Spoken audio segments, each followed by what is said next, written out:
Olá pessoal, na aula de hoje nós falaremos sobre fontes de abastecimento, sistema de distribuição de água e as primeiras definições de instalações prediais de água fria.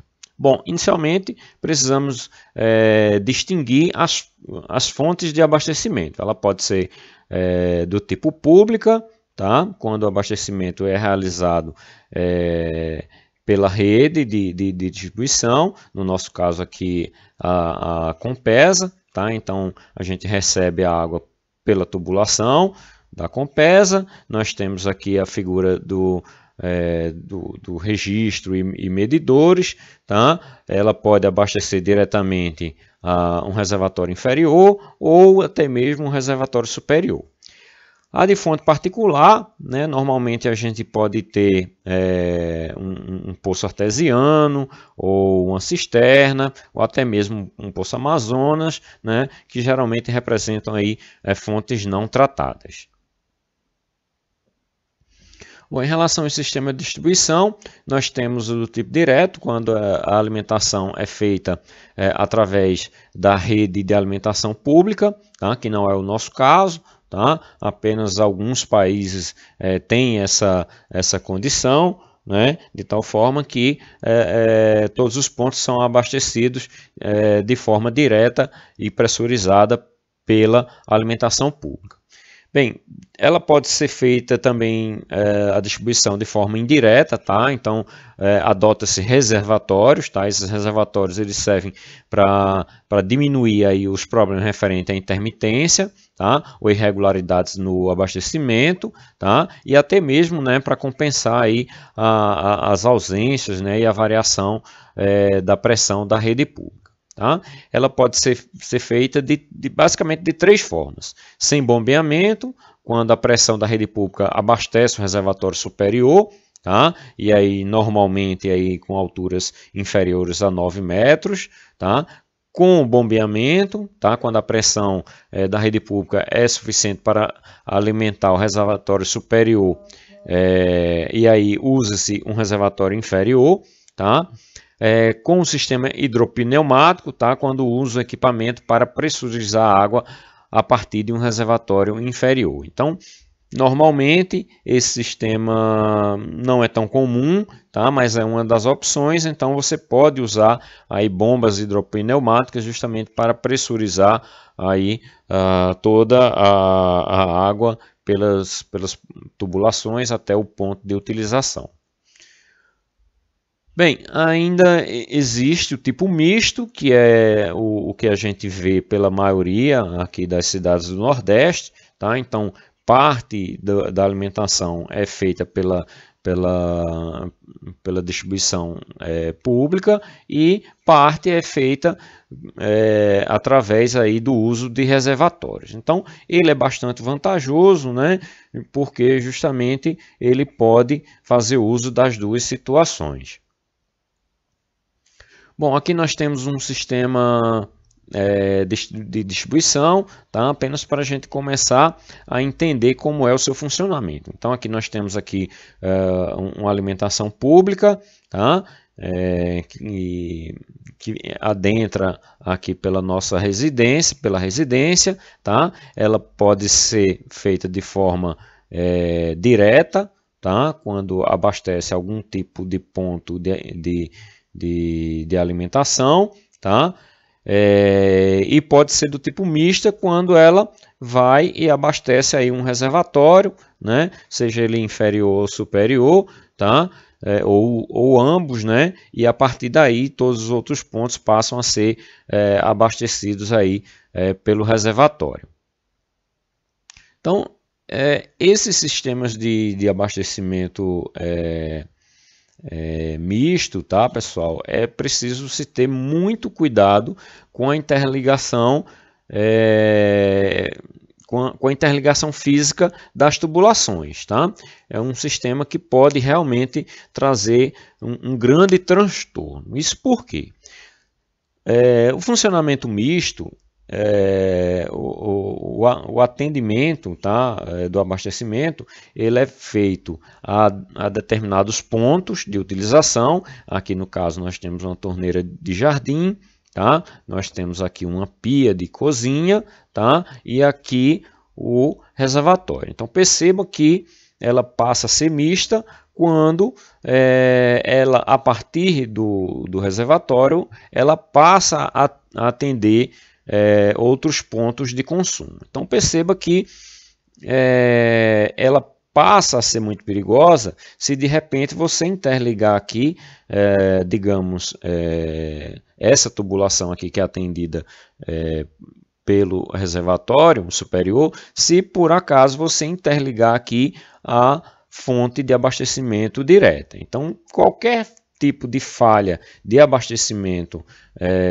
ou interrupção do abastecimento pela via pública, essa água que estava aqui no reservatório, ele pode simplesmente retornar aqui para a via pública. Então perceba que é um sistema que ele tem que ser muito bem idealizado, tá? E se for colocado, realmente colocar uma válvula de retenção aqui, né? E válvula de retenção, ela precisa de um período de manutenção, né? E ela precisa ser trocada de tempos em tempos para que esse tipo de problema não ocasione, tá? Então, de preferência, tá? Esses pontos de abastecimento de forma direta, que ela seja uma torneira de jardim, tá? Que ela literalmente ela não seja misturada aí com o atendimento aí dos outros pontos de ligação aí através do reservatório.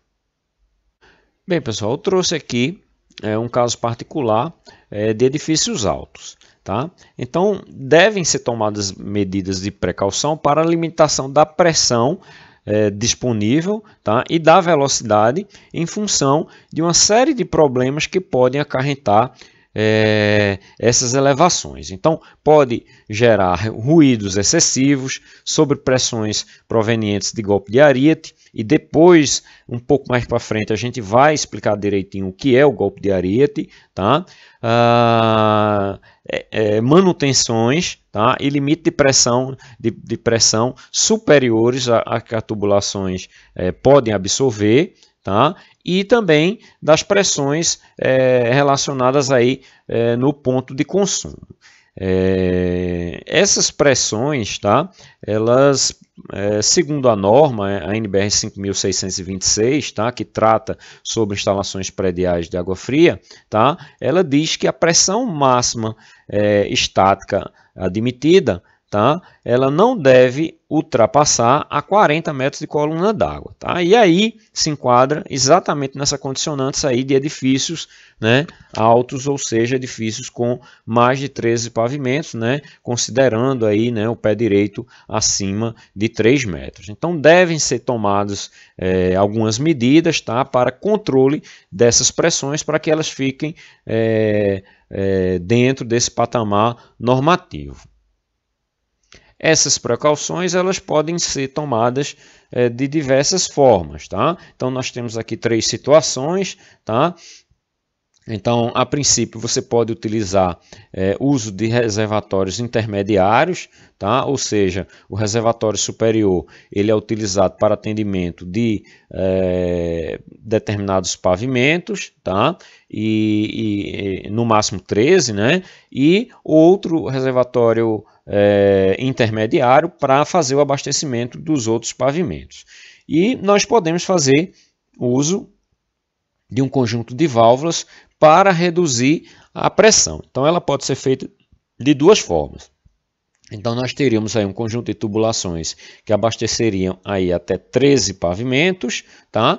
E outro conjunto de tubulações, né, que passaria aí por um conjunto de redutores de pressão, tá? E aí ela poderia ser feito o abastecimento de baixo para cima, tá? Então edifícios muito antigos encontra-se muito esse tipo de solução, tá? Então o abastecimento sendo feito de baixo para cima. Tá? Ele pode ser feito também, né? Então a mesma condição, o reservatório superior abastecendo parte de alguns pavimentos, né, até 3 no máximo, tá? E outra tubulação que passa por um conjunto de redutores de pressão, fazendo com que o restante dos pavimentos sejam abastecidos a partir do momento que sofrem aí essa redução de pressão. Então, a NBR 5626, ela norteia toda a parte de projeto e instalações prediais de água fria. Então, de um modo geral, as instalações devem ser projetadas que, de modo, durante a vida útil do edifício que contém as instalações, atendam aos seguintes requisitos: preservar a potabilidade da água desde a entrada, passando pelos reservatórios até pela tubulação até chegar no seu ponto de consumo, né? Garantir aí a potabilidade da água, garantir o fornecimento da água de forma contínua, em quantidade adequada e com pressões e velocidades compatíveis com o perfeito funcionamento dos aparelhos sanitários, peças de utilização e demais componentes, promover a economia de água, energia e de manutenção, proporcionar facilidade de manutenção, operação e futuros acréscimos. Então, se você tem um projeto de uma residência ou edificação que tem um futuro acréscimo e que você não vá fazê-lo por algum motivo qualquer que seja, então você já faz todo o dimensionamento, tá, voltado para o atendimento aí desses futuros acréscimos. Além disso, proporcionar conforto ao usuário, prevendo peças de utilização adequadamente localizadas, de fácil operação, com vazões satisfatórias, atendendo às demais exigências do usuário, inclusive evitando ruídos indesejáveis à ocupação de ambientes. Isso eu coloquei aqui, né, o complemento da NBR 15.575, que trata aí da norma de desempenho, mais precisamente sobre a parte 6, que fala aí de instalações hidrossanitárias. Bem, falando aí da norma de desempenho, tá? Eu coloquei aqui um exemplo, tá? De uma forma bem simples, tá? Mas para que a gente comece a ter a percepção sobre um projeto de instalações. Então, um tá correto e o outro está errado. Então, veja que as plantas são muito semelhantes, a única diferença é que realmente aqui as instalações prediais estão voltadas à parede divisória, né? Entre um ambiente habitado e o WC, né, que está sendo posto aqui como sendo errado, enquanto que na forma correta, né, nós temos aqui a parede divisória do ambiente habitado, né, e a instalação sendo colocada aqui na parede adjacente. Então percebam que nessa condição aqui onde está colocado como sendo errado, né, toda a parte de manutenção acaba sendo prejudicada, né, porque se precisar aqui de algum reparo vai ficar mais complicado, né, o acesso aqui, tá? Como a questão do ruído também, né, que vai ocorrer justamente nessa parede divisória. Aqui na condição correta, né, qualquer tipo de reparo pode ser feito pelo lado de fora, né, sem prejudicar o ambiente habitado, né, além de que, né, o ruído provocado aqui pelas instalações acaba sendo amenizado aí, né, pelo conjunto de paredes que dividem aí o ambiente habitado.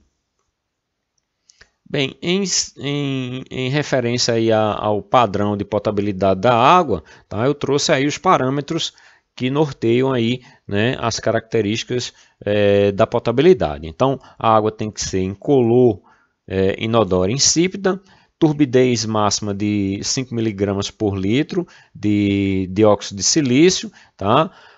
Dureza total de 200 mg por litro de carbonato de cálcio, pH máximo de 6, isenção de alcalinidade e sólidos totais máximos de 1000 mg por litro.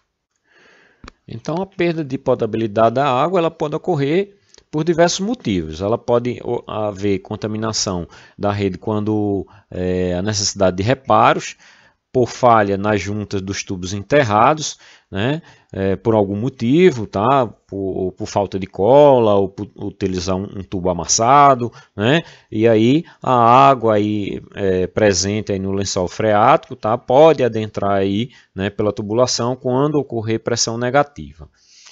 Pode haver contaminação dos reservatórios por falta de limpeza, tá, e proteção, tá, fazendo com que aí haja fontes contaminantes dentro do reservatório. Contaminação do reservatório enterrado em razão de inundações ou infiltrações também, né? Contaminação dos reservatórios por mistura de água tratada proveniente de abastecimento público com água de outras fontes de alimentação, ocasionando aí, né, a contaminação cruzada. Então, segundo a norma 5.626, tá? A instalação predial de água fria é o sistema composto por tubos, reservatórios, peças de utilização, equipamentos e outros componentes destinados a conduzir água fria da fonte de abastecimento aos pontos de utilização. Bem, aqui nós teremos uma edificação, né, com atendimento aí, das tubulações aí de instalações prediais de água fria, né, com todas as tubulações aqui identificadas, tá, todas as peças de utilização aí que compõem o sistema de água fria identificado, faltando aqui ainda o subramal, que seria aqui para o atendimento interno da edificação, com os subramais que interligariam aí, sairiam dos ramais, tá, para o atendimento aí aos pontos de consumo. Mas tudo isso a gente vai ver passo a passo, né, identificando quem é quem dentro das instalações de água fria.